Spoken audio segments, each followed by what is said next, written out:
One Saturday, several years ago, Sumit Mohan arrived at the hospital at Columbia University in New York City. Sumit is a nephrologist, which is a kidney doctor, and many of his patients are waiting for new kidneys. So he was at the hospital to do rounds, which is a task he usually does with all of the doctors who are involved in transplanting kidneys, and that includes surgeons. But on this particular Saturday, something strange was going on. So I had one particular weekend where I came in, surgeons not to be found. Now, if you guys know surgeons, they're all early risers, like, being in the hospital early. And so that was a surprise. So Suman asked around, hey, where is everyone? Where are all the surgeons? It turns out they were in the operating room. They were all doing transplant surgeries. So Sumit figured he and the medical team would just do the rounds by themselves without the surgeons, and he'd update them on the next day, Sunday morning. And instead, what happens is they're back in the operating room. It's like, wait, did something go wrong earlier? They're like, no, another patient, another transplant. And essentially what happened over that weekend is our surgical team transplanted 5 kidneys, and I never saw them. And so the question in my mind was like, wait a minute, why is our surgical team suddenly so busy? Sumit was totally puzzled. Transplant centers normally do about 2 to 4 transplants per week. So why was his hospital performing so many surgeries on weekends? And did that spike happen at all transplant centers? That question led to a journey over several years to a lot of other questions, including why thousands of patients on the kidney transplant list die each year before receiving a kidney, and whether some of those deaths could have been avoided. We're going to hear about that journey today and what a Nobel laureate in economics has to say about the way that we transplant organs in the U.S. From the Freakonomics Radio Network, welcome to Freakonomics MD.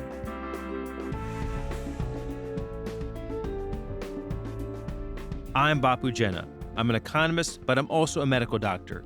And in each episode, I dissect fascinating questions at the sweet spot between health and economics.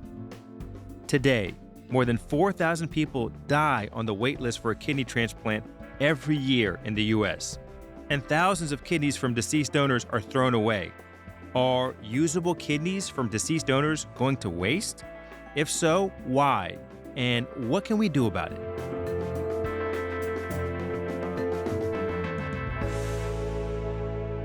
Before we dive into what Sumit and his team discovered, let's talk about kidneys, which, by the way, are amazing. These little bean-shaped organs, kidneys look like kidney beans, are less than 5 inches long, and they help remove waste from the body. Most of us have 2 kidneys, but they can falter for any number of reasons, like trauma, infections, diabetes, high blood pressure. Chronic kidney damage is often irreversible, and it worsens over years. Eventually, it turns into something that we call kidney failure. Currently, more than 700,000 Americans are affected by this condition.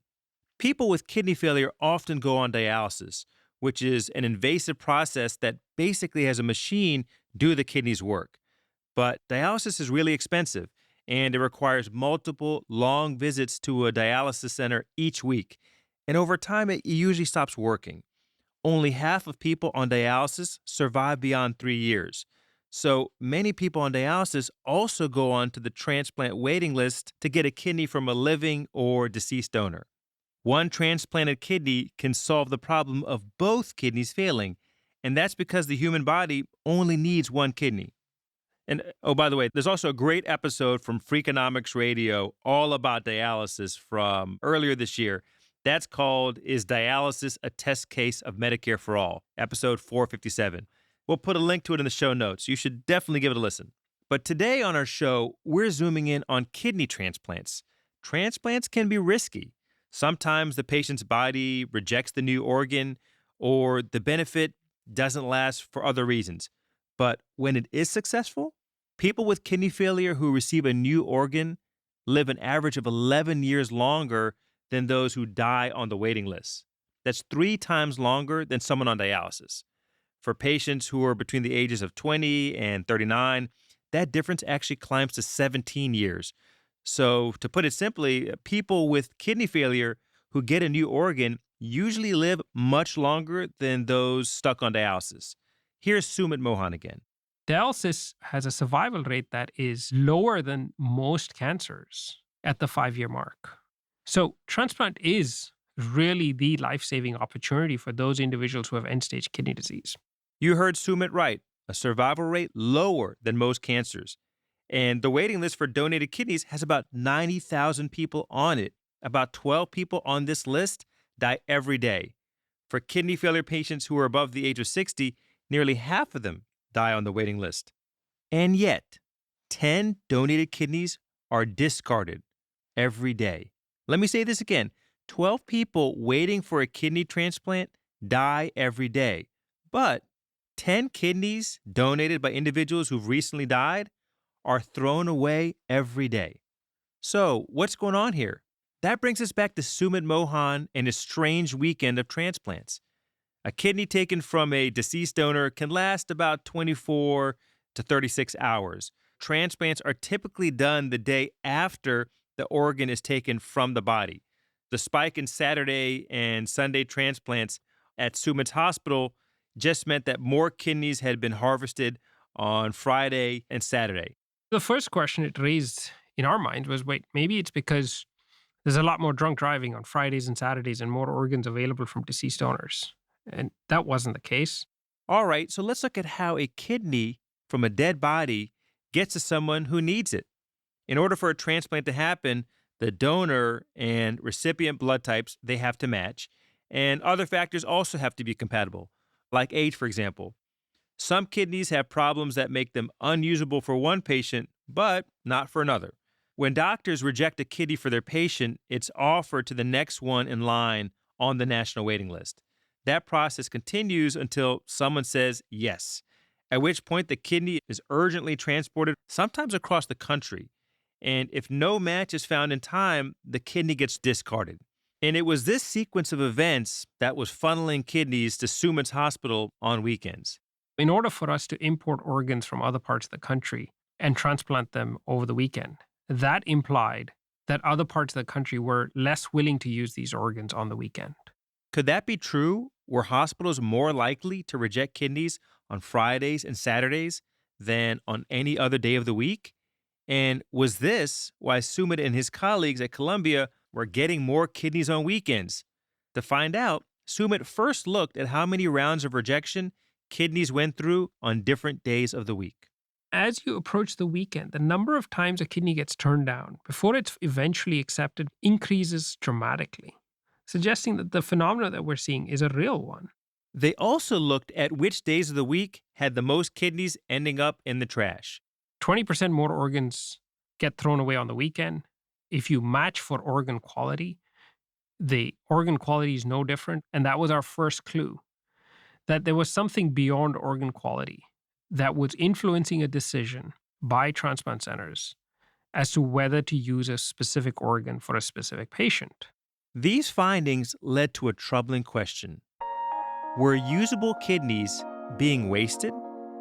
It was a difficult question to answer, and Sumit couldn't figure out how to study it. I had a nephrology fellow at the time who came into the office one day and says, wait, I know what the solution to this question is. Coming up, what the solution was and what they found out.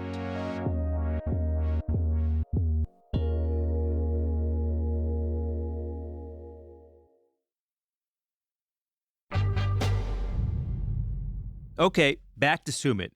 He was trying to figure out a way to uncover how many good kidneys, how many usable kidneys were being thrown away. And one day, a physician training with him had the proverbial light bulb go off. He burst into Sumit's office and said, everybody's got 2 kidneys. So you say, okay, everybody's got 2 kidneys. We know that. What does that mean? And what he basically was implying was the idea that if everybody has 2 kidneys, and we think the donor is a viable donor, and we've gotten both kidneys, it's certainly possible that one kidney got used because a transplant center said, yes, this is a viable kidney, let's use it, while the other kidney got turned down by multiple other transplant centers and found its way into the trash. In that way, you have 2 kidneys that are perfectly matched from a donor perspective. They're the same age, they've been exposed to the exact same environment, the same medical conditions. It was a really interesting idea. Trace the path of 2 kidneys taken from the same person to see how often one was transplanted and the other was tossed. If sometimes one kidney was accepted because doctors thought it was usable and the other kidney was rejected, that might suggest that the kidney that was rejected was actually usable. But Sumit was still skeptical. How often could this possibly be happening? As mentors, we're supposed to encourage our junior faculty. So I said, okay, let's try it. I don't expect to find anything, but let's look, right? Sumit and the fellow teamed up with colleagues at Columbia, Emory University, and the University of Texas. Using national records, they looked at kidney transplants from more than 88,000 deceased donors from 2000 through 2015. And once again, Sumit was surprised by what he found. We basically found almost 8,000 instances where you had a donor where one kidney got used and the other kidney from that exact same donor found its way into the trash. So, who got it right? The doctors who took the kidneys or the ones who rejected them? Well, the researchers looked at the reasons provided for each rejection. Sometimes one kidney had problems that the other one didn't have. It was damaged or abnormal. But turns out that those accounted for just a fraction of the discards. Centers that used the kidneys got it right. Those kidneys performed essentially as they would have been expected to. Their transplant recipients benefited from receiving those kidneys and went on to do as well as one would expect, underscoring clearly that we don't always get it right when we say we're not using a kidney. So, what's the problem? Why do transplant centers reject good kidneys? Transplant centers are measured in a way that penalizes them for unsuccessful transplants, but doesn't penalize them for transplants that they decide not to do. That's Alvin Roth. He's a professor of economics at Stanford University and the recipient of the 2012 Nobel Prize in Economics. His Nobel Prize was for work that included the design of a kidney exchange program for living kidney donors. It's been incredibly successful at matching donors with recipients. If you have a kidney that has an 85% chance of success, that might look like a life-saving opportunity to a patient, but it might look to a transplant center like risking censure. You can't have a 15% failure rate in the United States. Transplant centers are kept under watch by the Scientific Registry of Transplant Recipients and also the Centers for Medicare and Medicaid Services. And according to their criteria, hospitals get dinged when their one-year survival rate after transplant surgery falls below 98%. In other words, they get penalized when fewer than 98% of the patients who received new kidneys at the hospital survive 12 months after the surgery. Sumit Mohan again. Those centers that fall about 1.5% below that, so about 96, 97%, get flagged as underperforming transplant centers. And that's important because patients who are on the transplant wait list, who are on dialysis, have a 20% annualized mortality rate. So the survival rate for patients who are on dialysis compared to patients who've received a transplant is not really comparable. And that 1.5% difference between a as expected performing transplant center versus a underperforming transplant center, while it may be statistically significant, is not clinically meaningfully different. And that becomes part of the problem. Transplant centers are not incentivized to transplant their patients. And there's a strange thing that's missing from the criteria in this system. The powers that be don't seem to care about wasted kidneys. That's not a thing that they even look at. Here's Alvin Roth. A lot of kidneys are rejected by patients or on behalf of patients by their transplant centers that maybe we could use. And the mortality rate on the waiting list is high. Now, the fact that we have more people on the waiting list and fewer kidneys from deceased donors isn't necessarily bad news. Partly it comes from greater success at keeping people alive while they're waiting. It comes from a lower rate of mortality in traffic accidents in the United States. Keeping patients alive longer on the wait list, fewer car accidents, those are good things. But it's still the case that with these long and large wait lists, perfectly good kidneys are being thrown away. Sumit and Al both have some pretty simple ideas about how to fix this. Sumit says a starting place for change could be the criteria used to measure transplant center performance. Today in the United States, depending on the transplant center a patient is waitlisted at, their probability of getting a transplant in the first 3 years post waitlisting ranges from 4% to 64%. That's an enormous amount of variation. If you live in New York City, you have access to 9 transplant centers. The probability of transplantation varies across those 9 transplant centers sevenfold. It goes from 5% to 35%. So if you're a patient getting on the wait list, where would you want to go? In other words, the national standards don't necessarily represent what patients may want.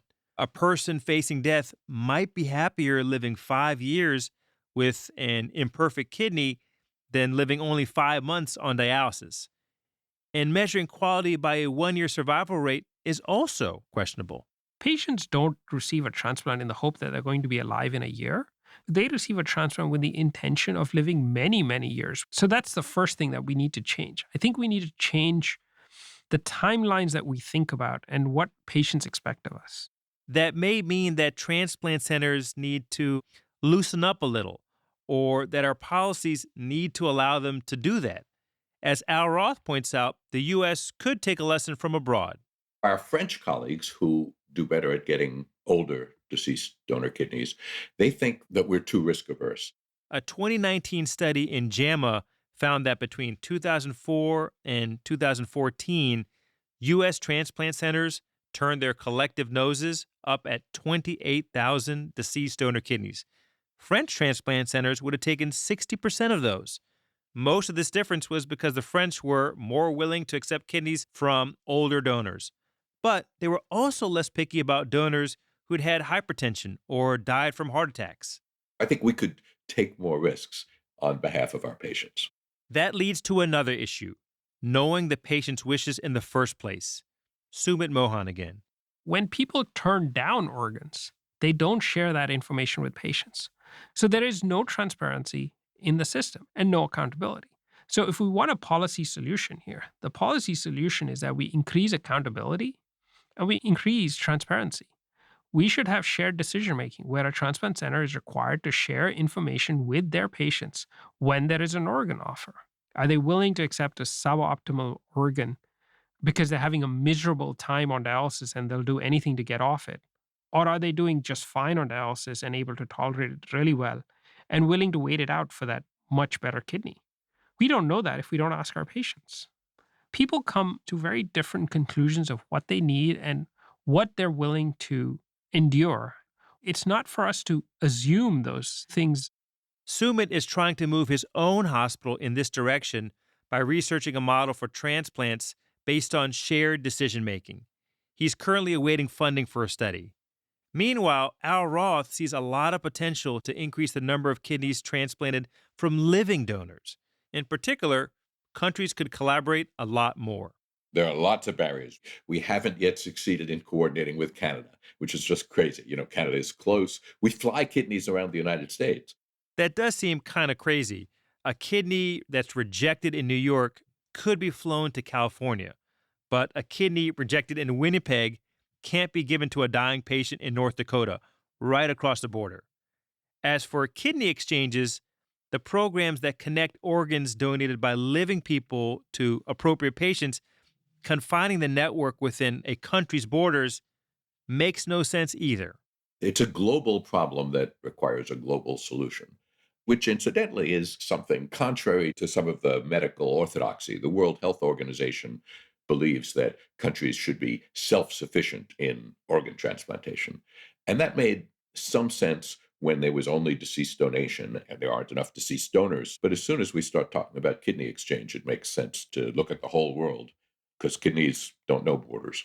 There's another solution to consider, a big one. Reduce the number of people who need new kidneys in the first place.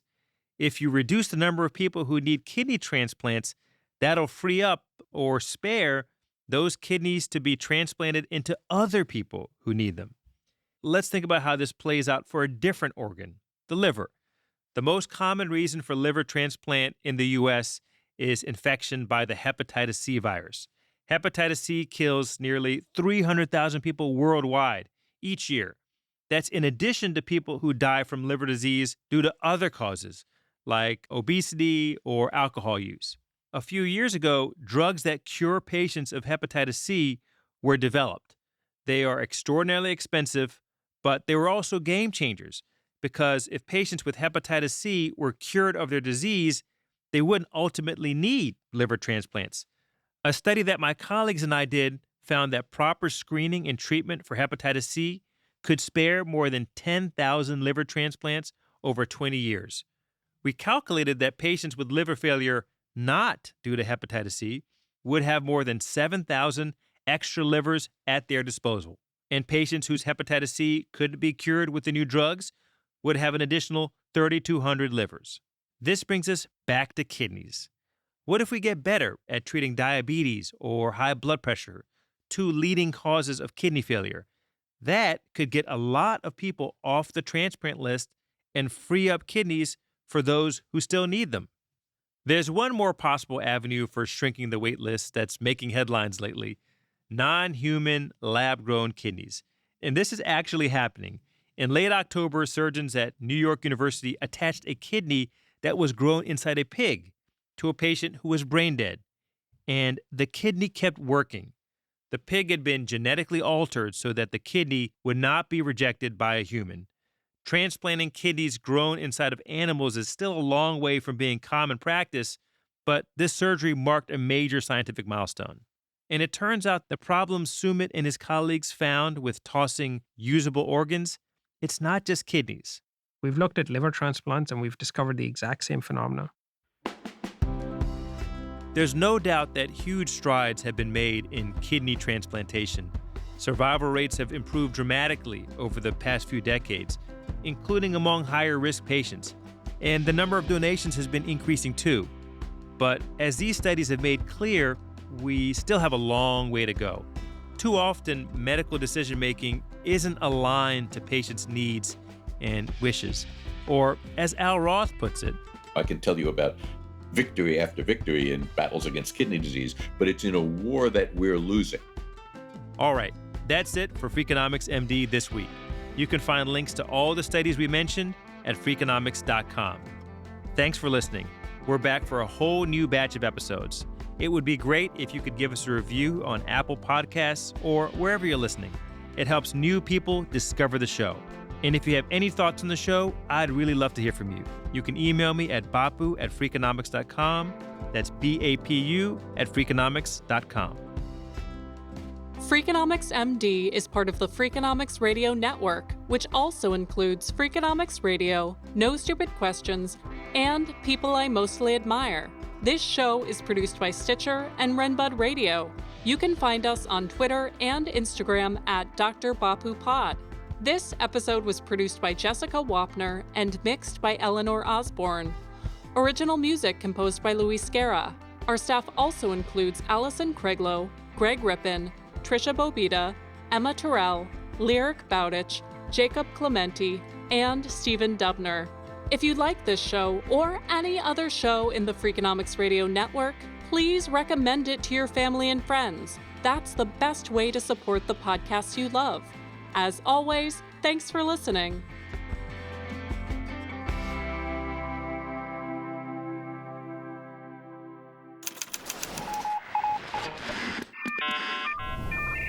The Freakonomics Radio Network, the hidden side of everything. Stitcher.